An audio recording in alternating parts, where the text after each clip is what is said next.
আমি 1948-এর দেখিনি, 1946-এর দাঙ্গা দেখিনি, 1971 সালের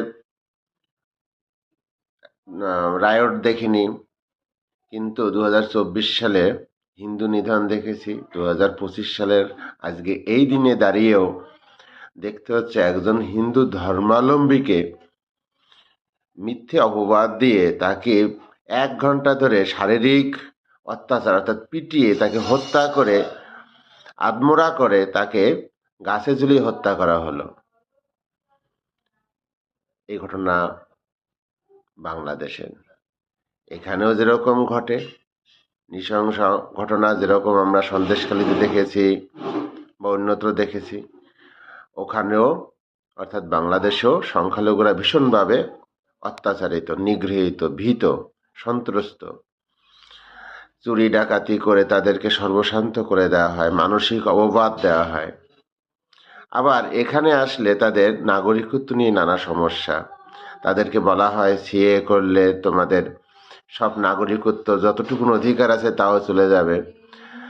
তাই কোনো কোনো গোষ্ঠী তারা সিএএ এতে আবেদন করতে বাধা দিচ্ছে। কিন্তু সিটিজেনশিপ অ্যামেন্ডমেন্ট অ্যাক্ট পূর্ব বাংলা থেকে আগত অত্যাচারিত হিন্দুদের পক্ষে এই আইন একটি আশীর্বাদ স্বরূপ। আপনারা ভীত হবেন না, ভীতি দূর করে আপনার সিএতে আবেদন করুন। CAA citizenship amendment act Bharat সরকারের 2টি কক্ষে রাজ্যসভা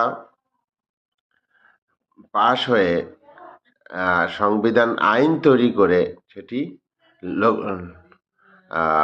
আইনে পরিণত হয়েছে। অতএব আপনারা নির্ভয়ে আবেদন করুন, আপনারা নিশ্চিতভাবে নাগরিকত্ব পেয়ে যাবেন।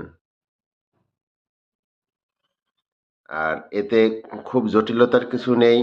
3টে এফিডেভিট করতে 300 টাকা লাগে। আমরা কি 300 টাকা খরচ করতে পারবো না? একটা আইনি প্রক্রিয়ার মাধ্যমে নাগরিকত্ব পাবো, 300 টাকা খরচ করতে পারবো না? সেটা কীরকম আমাদের মানসিক সংশয়। আমরা এত টাকা খরচ করে আমরা এখানে কত কিছুই নষ্ট করি, 300 টাকা খরচ করে আমরা এটা সহজেই করতে পারি। টাকা একটা অজুহাত, ইচ্ছে করলেই কিন্তু আমরা করতে পারি, কোনো জটিল কিছু বিষয় নয়।